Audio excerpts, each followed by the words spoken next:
Hello, everybody. This is Gary. Today is April 30th, 2020. It is 3:24 p.m. Eastern Standard Time in the United States in Rochester, New York. And this is just a quick update on my mental health and coping with the coronavirus and isolation. Um, Today I had an appointment with my psychiatrist over the phone. The clinic that I go to does not allow in-person visits right now because of the coronavirus COVID-19 epidemic. So I saw my psychiatrist. Well, I didn't see him. I heard him over the telephone today and talked to him. And I told him that I was suffering severe depression. For some reason, usually at night, when I'm trying to sleep, I actually do fall asleep. The problem is not insomnia. It's very severe depression where I feel completely alone and isolated. And I understand that I'm not the only one going through that right now.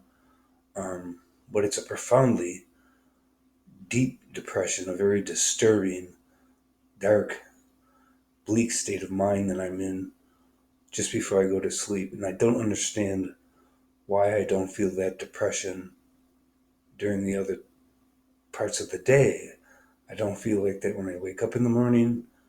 If anything, when I get up in the morning, I feel very energized because I was able to sleep pretty well. The depression doesn't come until a few hours before I try to go to sleep or do go to sleep. Like I said, insomnia is not really the problem.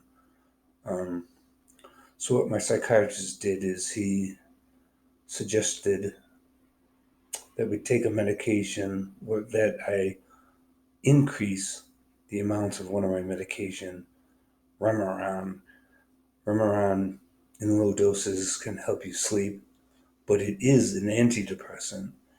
And if you raise the amount, it becomes more of an antidepressant and helps you sleep less, in the sense that if I'm taking Remeron right now to help me sleep, but I have 1,000 milligrams of Seroquel every night to help me sleep.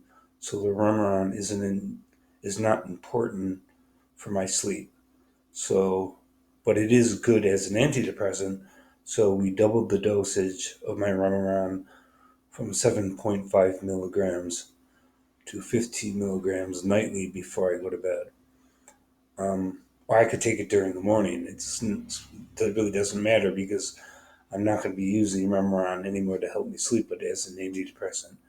My psychiatrist explained that as um, you increase the dose, Remeron becomes less of a medicine to help you sleep and more of an activating antidepressant, which gives you more mental and physical energy as an antidepressant and a better mood. Um, so starting tonight, I'll take the new 15 milligram dosage of Remeron and see how things go over the next few days. Because, like I said in a video the other day, I did go to the psychiatric emergency room on Sunday and I was stuck there for 2 days waiting for a bed that never materialized. Um, and I can only take the psychiatric emergency room for a certain amount of time. People are constantly yelling, screaming, swearing, um, potentially becoming violent. When I was in the psych emergency room this past few days, that it would be Sunday to Tuesday, there were at least two people that got out of control and they had to be forced to the ground by the security and the nurses and put in restraints on a bed in one of the rooms in the psychiatric emergency department. So I have to give credit to the psychiatric nurses and doctors who have to put up with this bullshit every fucking single day. It would drive me crazy, and it drove me crazy just being there for 2 days. So I had to weigh the benefit of trying to wait for a bed in a psychiatric ward where I was totally bored. There's nothing to do except waiting for a bed. I had to weigh that against, did I feel good enough to actually leave the hospital? Because officially, I was admitted into the hospital. I was there, they signed me in, and I was waiting for bed.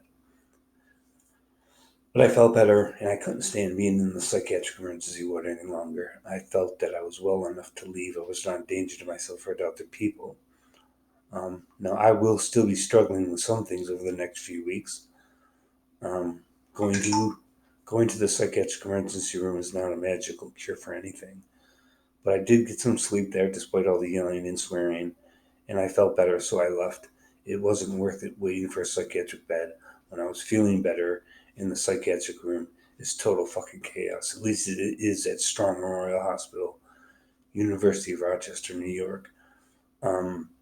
So we're gonna just wait and see what happens. I'm not gonna commit suicide like my sister did.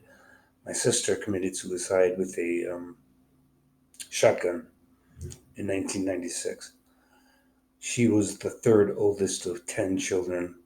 I'm the second youngest. Um, my mother and my sister were both mentally ill. My mother was also an alcoholic, and that's why she died when I was about 8 years old. I was born in 1965. I believe my mother died in 1973 after giving birth to my younger brother in 1967. He's the youngest.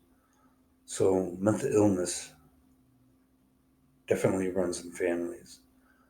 When you have 12 people and 3 of them are mentally ill, that is my mother, father, and 10 children, when 30% of those people are mentally ill, that proves to me that it runs in families. My father was a good man, strong man, uh, worked very hard to raise the kids by himself. He was not mentally ill in any way that I could see. He was not a heavy drinker.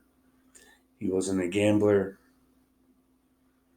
He certainly wasn't schizophrenic like I am. I don't know if he was even particularly depressed or anxious about anything. He didn't seem to be. Although I suppose raising 10 kids by yourself would create anxiety. But, anyways, that's how things stand with me right now. Like, comment, subscribe, share. I don't ask for money to make these videos because I don't need it. But if you really want to help me out, share my videos on social media like Facebook, Twitter, Instagram, whatever you want to do. I have no copyright claims on my videos. I make these videos under what's called, actually I don't remember what it's called, but it's not copyright. You could use my videos or portions of my videos for anything you want. I'm not going to try to make a copyright strike against somebody on YouTube, or anywhere else for that matter, for using my videos. If you want to be sure to know when I put out a new video, make sure you press the notification bell beneath this video. Because even if you're subscribed to me, if you don't press the notification bell, you might not know when I've put out a new video. If you have any topics for videos that you want me to make, ask me in the comment section, and we'll take it from there.